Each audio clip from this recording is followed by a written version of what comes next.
वो प्रयागराज से होगी।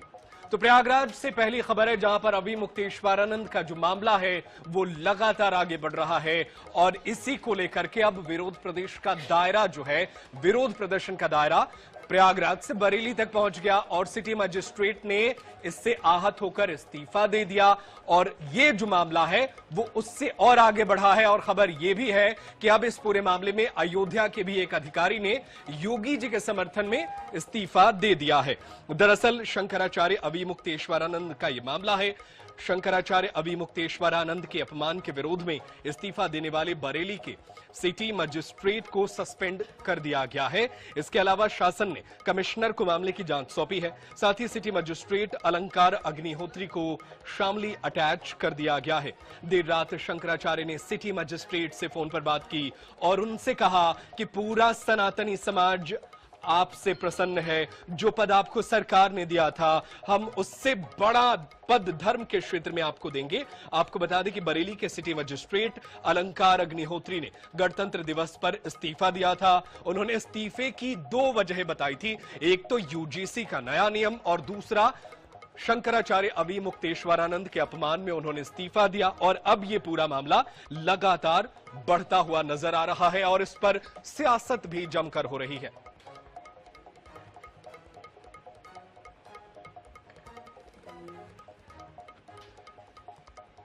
तो शंकराचार्य का विवाद अब प्रयागराज से बरेली तक पहुंच गया है और बरेली के सिटी मजिस्ट्रेट ने इसलिए रिजाइन कर दिया है कि वो इस बात से आहत है कि शंकराचार्य अभिमुक्तेश्वरानंद के साथ गलत हुआ और इसके अलावा यूजीसी का जो नियम है वो भी उनके खिलाफ है, इसलिए ये फैसला लिया गया है। इन्होंने आपको बता दें कि ये 2019 के पीसीएस अफसर हैं। इनकी 15वीं रैंक आई थी। कानपुर के रहने वाले हैं।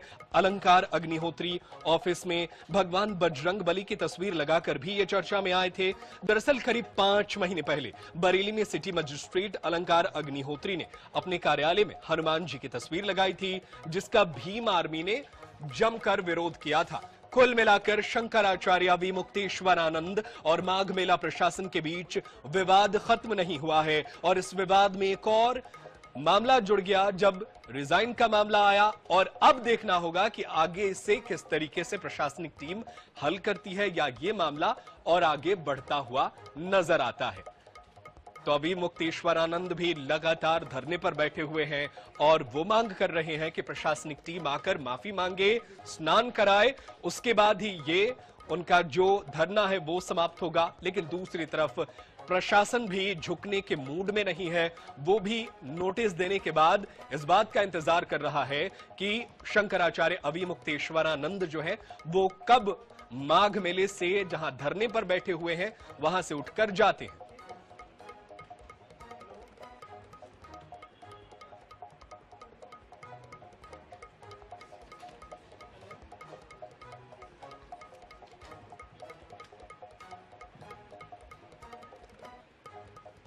और चलिए 5 के पंच में खबरों में आगे बढ़ते हैं और 5 के पंच की दूसरी खबर का रुख करते हैं।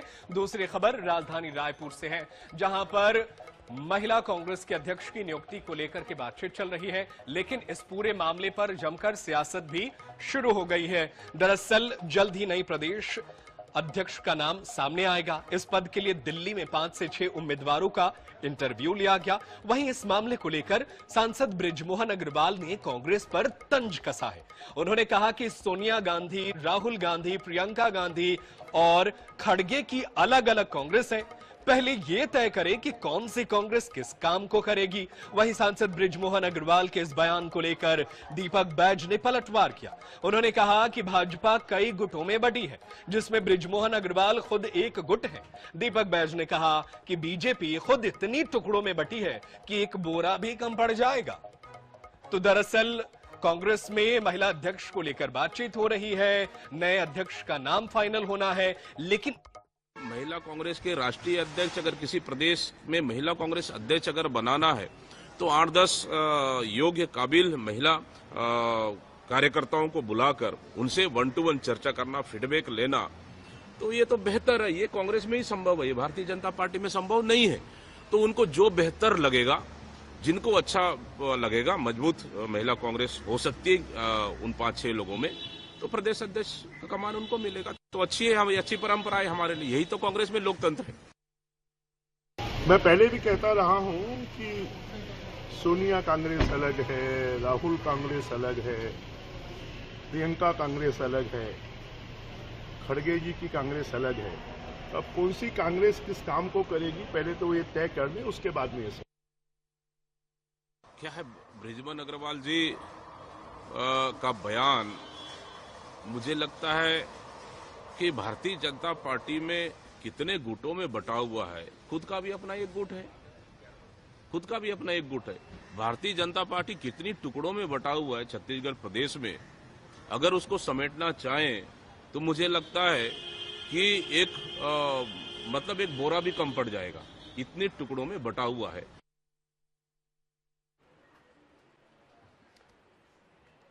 और चलिए इसी खबर पर चर्चा करने के लिए हमारे साथ कांग्रेस पार्टी के प्रवक्ता धनंजय सिंह ठाकुर जुड़े हुए हैं। उनका रुख कर लेते हैं। धनंजय जी, बहुत स्वागत है आपका INS 24/7 पर। मेरा पहला सवाल आपसे यही रहेगा कि देखिए, गुटबाजी का एक वो जख्म है आपके पास जिस पर बीजेपी अक्सर वार करती है, उसको कुरेदने की कोशिश करती है, और अब जब महिला अध्यक्ष की बारी आई तब भी यही आरोप लगाया जा रहा है कि सोनिया जी का कांग्रेस अलग है, राहुल का कांग्रेस अलग है, खड़गे जी का कांग्रेस अलग है। क्या कहेंगे आप? देखिए, भारतीय जनता पार्टी के नेताओं की मानसिक स्थिति ठीक नहीं है। नरेंद्र मोदी जी से लेकर चाहे बृजमोहन अग्रवाल जी तक हो, इनके पास अपने न पार्टी का संगठन का कोई मजबूत ढांचा है, न उस पार्टी में लोकतंत्र है, न सरकार में किसी की चलती है। ये तो पूरी तरीका से चाहे केंद्र की सरकार हो या राज्य की सरकार हो, ये रिमोट से चलती है। और दोनों का रिमोट जो है किस पूंजीपति के पास है पूरे देश को पता है। संगठन भी उसी तरह रिमोट से चलती है। तो जिनके ना तो संगठन है ना सरकार में कुछ चलती है, वो कांग्रेस संगठन पर अगर सवाल उठाए तो बड़ा हास्यास्पद है। बृजमोहन अग्रवाल जी को कांग्रेस पर सवाल उठाने से पहले खुद को देखना चाहिए कि भारतीय जनता पार्टी में उनकी कितनी चलती है, कितने उनकी सुनी जाती है। बहुत बुरी स्थिति में बृजमोहन अग्रवाल जी अभी मंत्री पद से पहले हटा दिए गए। अब संगठन में उनकी कोई सुनता नहीं है, और स्काउट गाइड वाले में अलग उनके साथ जो अन्याय हुआ है, मुझे लगता है कि बृजमोहन अग्रवाल जी की मानसिक स्थिति थोड़ी सी बिगड़ रही है, इसलिए कांग्रेस संगठन पर सवाल उठा रहे हैं। कांग्रेस मजबूती से काम कर रहा है, और आने वाले समय में कांग्रेस संगठन जिस गति से आगे बढ़ रहा है, इनको डर सता रहा है। इसलिए गुटबाजी की बात करते बृजमोहन जी को बताना चाहिए ना कि अभी नितिन नवीन को बनाया गया, क्या बृजमोहन जी से पूछा गया? क्या नितिन नवीन जी को बनाया गया तो किरण देव जी से पूछा गया? या किसी का इंटर हुआ है? किसी का वोट डालने का अधिकार मिला है?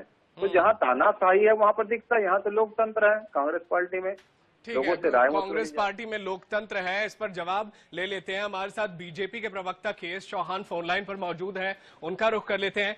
KS जी, देखिए, आपके यहाँ भी कई समस्याएं हैं जो वो गिना रहे हैं। वो तो कह रहे हैं कि नितिन नवीन का जब चुनाव हुआ तो क्या किसी से पूछा गया था? आप जो है उनके गुटबाजी पर इतना सवाल खड़े करते हैं, उनके पास भी तो बहुत सारे सवाल है। अरे मैं ये बोल रहा हूँ कि नितिन नवीन जी ने खुद ही घोषणा कर दी कि मैं राष्ट्रीय अध्यक्ष बन जाऊंगा, और वो बन भी गए, है ना। किसी से उन्होंने नहीं पूछा, जो राष्ट्रीय अध्यक्ष बनना चाहता है वो बन जाता है। मतलब ये आप बोलना चाहते हैं? उनके बयान से तो ऐसे ही लगता है। नितिन नवीन जी संगठन के पूरी प्रक्रिया के हिसाब से राष्ट्रीय अध्यक्ष बने हैं, और नितिन नवीन जी, हमको ये मालूम नहीं था कि नितिन नवीन जी बन जाएंगे, या नितिन नवीन जी को भी नहीं मालूम था। लेकिन इनका राष्ट्रीय अध्यक्ष कौन बनेगा वो अभी शायद इस पृथ्वी पे भी नहीं आया होगा, तब भी हमको मालूम है कि वो कौन से घराने से लेकिन KS चौहान जी, आपको एक सवाल का सामना करना पड़ेगा। उनके यहाँ जब अध्यक्ष का चुनाव हुआ तो कांग्रेस तो कहती है हमने वोटिंग किया, उसके बाद से नतीजे आए, उसके बाद हुआ। आपके यहाँ तो कुछ नहीं हुआ, आप यहाँ तो सिलेक्टेड चुनाव हो गया। कौन बोला? कांग्रेस आरोप लगाती है। नहीं, सुन लीजिए। हमने अपनी प्रक्रिया से कब नहीं किया है ये बता दीजिए ना। कौन सी प्रक्रिया से करना चाहिए था और कौन सी प्रक्रिया से करना है? आपके यहाँ तो 7 पार्षद होते हैं, उसमें नेता प्रतिपक्ष आप नहीं ढूंढ पाते हो। सिर्फ 7 पार्षद में नेता प्रतिपक्ष नहीं ढूंढ पाते हो। 3.5 साल हो गया आपका कोषाध्यक्ष भागा हुआ है, आप कोषाध्यक्ष नहीं कर पाए हो।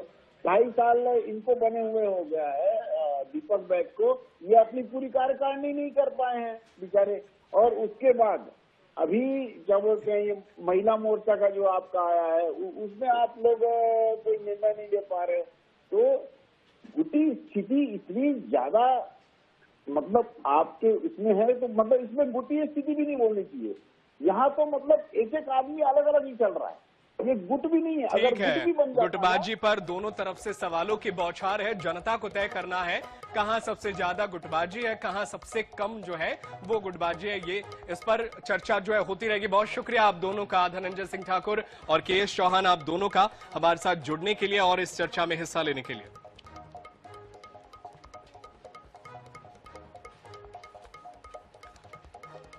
आगे बढ़ते हैं और 5 के पंच की अगली खबर का रुख करते हैं। खबर खंडवा से है, जहां पर अवैध पटाखा फैक्ट्री का मामला सामने आया है और यहां पर पुलिस प्रशासनिक टीम ने बड़ी कार्रवाई की है। दरअसल अवैध तरीके से यहां पर पटाखा फैक्ट्री संचालित की जा रही थी और ये अवैध पटाखा फैक्ट्री कभी भी यहां के आम लोगों के लिए, रहवासियों के लिए खतरा बन सकती थी, लेकिन प्रशासनिक टीम ने समय रहते यहां पर कार्रवाई की है और यहां से 20 क्विंटल सुतली बम, 2000 किलो बारूद के साथ बम बनाने की दूसरी सामग्री बरामद की है। दरअसल पुलिस को अवैध पटाखा फैक्ट्री की शिकायत की गई थी, जिसके आधार पर छापेमारी की गई। जानकारी के अनुसार शहर के पटाखा व्यवसायी इमरान पेरियानी से इस अवैध पटाखा फैक्ट्री का कनेक्शन सामने आया है। पुलिस का दावा है कि जल्द ही पूरे नेटवर्क का खुलासा किया जाएगा।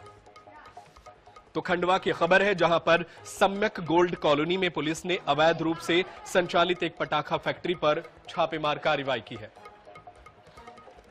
अवैध रूप से पटाखा बना रहे हैं और वहाँ बारूद और अन्य सामग्री को भंडारण करके रखे हैं। इस सूचना पे पीआई कोतवाली प्रवीण और हमारे IPS प्रोफेसर हैं हमें कोतवाली में, इन लोगों को वहाँ पे तस्दीक के लिए भेजा गया।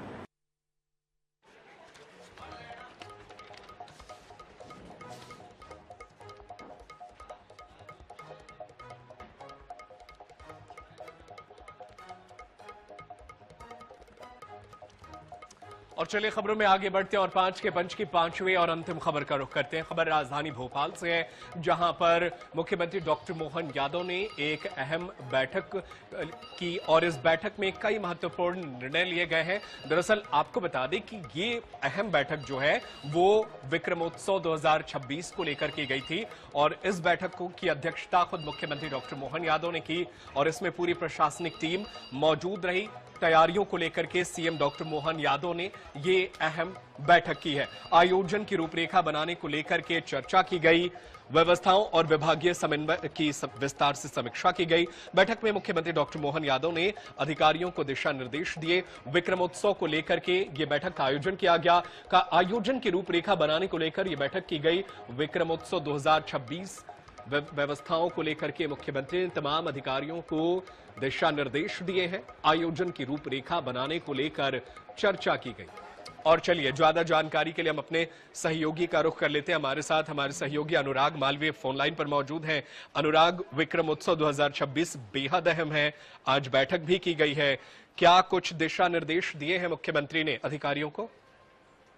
बिल्कुल, देखिए विक्रमोत्सव 2026 जो है एक बड़ा आयोजन है और चूंकि हम देखते हैं कि उज्जैन चूंकि मुख्यमंत्री का अपना गृह जिला भी है, इस लिहाज से भी ये बहुत महत्वपूर्ण हो जाता है और इसी के चलते मुख्यमंत्री ने आज एक महत्वपूर्ण बैठक ली। बैठक में बहुत स्पष्ट रूप से मुख्यमंत्री के निर्देश हैं कि एक स्पेशल स्टैंडर्ड के साथ में जो है सारी तैयारियां हों। उसमें सबसे महत्वपूर्ण बात यह कि किस तरह के जो गेस्ट बुलाए जाएंगे, किस तरह के आर्टिस्ट होंगे और इस पूरे फेस्टिवल में किसी भी तरीके की कोई कमी नजर नहीं आनी चाहिए और पूरी की पूरी एक रूपरेखा जो है उसका प्रेजेंटेशन मुख्यमंत्री के सामने हुआ। मुख्यमंत्री ने कहा कि जिस तरह का ये प्रेजेंटेशन है उसी तरह की व्यवस्था है और उसी तरह का आयोजन का स्तर भी होना चाहिए। जी बिल्कुल, तो बैठक जो है वो बेहद अहम रही। विक्रमोत्सव को लेकर के सुरक्षा व्यवस्था कितनी बेहतर हो, आयोजन की रूपरेखा क्या हो, इस पर बातचीत हुई। बहुत शुक्रिया अनुराग मालवीय तमाम जानकारी के लिए। आप नजर बनाए रखिएगा, आगे भी आपसे जानकारी हासिल करते रहेंगे।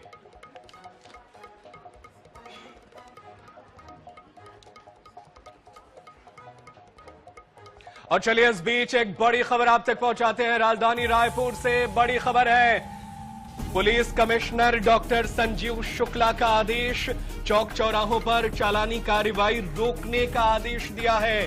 तो इस वक्त की बड़ी खबर, police commissioner doctor Sanjeev Shukla ने आदेश दिया है चालानी कार्रवाई को रोकने के लिए कहा है। चौक चौराहों पर जो चालानी कार्रवाई होती है उसे रोकने के लिए कहा गया है। ट्रैफिक उल्लंघन पर ई चालान का आदेश दिया गया है, यानी किसी को भी अगर चालान भेजा जाएगा तो उसे ई चालान ही भेजा जाएगा। चौक चौराहों पर रोक करके चालानी वसूल नहीं की जाएगी। और चलिए इसी खबर पर ज्यादा जानकारी हासिल करते हैं। हमारे साथ हमारे सहयोगी मनोज नायक फोन लाइन पर मौजूद हैं। मनोज, पुलिस कमिश्नर ने ई चालानी पर जोर दिया है और ये जो चौक चौराहों पर कार्रवाई होती है उसे रोकने के लिए कहा है। क्या इसके पीछे मकसद क्या है पुलिस कमिश्नर का, विस्तार से बताइए। जी देखिए, राजधानी रायपुर में यातायात की जो व्यवस्था है पहले से ही काफी बिगड़ी हुई है और जो रायपुर के कमिश्नर है, पुलिस कमिश्नर हैं डॉक्टर संजीव शुक्ला, वे रायपुर से भली भांति परिचित है और अब वे कमिश्नर बनकर आने के बाद उन्होंने फिर से देखा कि जो मुख्य मार्ग है वहां पर जो है ट्रैफिक जाम की स्थिति बनी रहती है और इस दौरान जो है चौक चौराहे पर जो यातायात के जवान और अधिकारी होते हैं वे चालानी कार्रवाई करते हैं। तो इसे लेकर उन्होंने गहरी नाराजगी व्यक्त की है। सीधे सीधे उन्होंने जो है तमाम अधिकारियों को चेताया है कि वे जो है यदि सड़क जाम की स्थिति है, किसी प्रकार की कोई बाधा हो रही है, यातायात व्यवस्था सुगम नहीं है, तो वे चालानी कार्रवाई छोड़कर जो पहले यातायात व्यवस्था को बहाल करेंगे। इसके अलावा जो है अधिक से अधिक जो फोकस है वे ई चालानी कार्रवाई पे करें, क्योंकि हमारा उद्देश्य लोगों से जुर्माना वसूलना नहीं है। उन्होंने साफ कह दिया यातायात व्यवस्था को सुगम बनाना, तो इस पर ज्यादा जोर देने की आवश्यकता है। क्योंकि बिल्कुल, मतलब मनोज नायक कुल मिलाकर कहना यह है कि ई चालानी कार्रवाई कीजिए और जो ट्रैफिक अधिकारी है उनका इस्तेमाल किसी और काम में किया जाए, ताकि उन पुलिस अधिकारियों का इस्तेमाल किसी और काम में करके व्यवस्था बेहतर किया जाए और ई चालान के माध्यम से चालान भी वसूला जाए।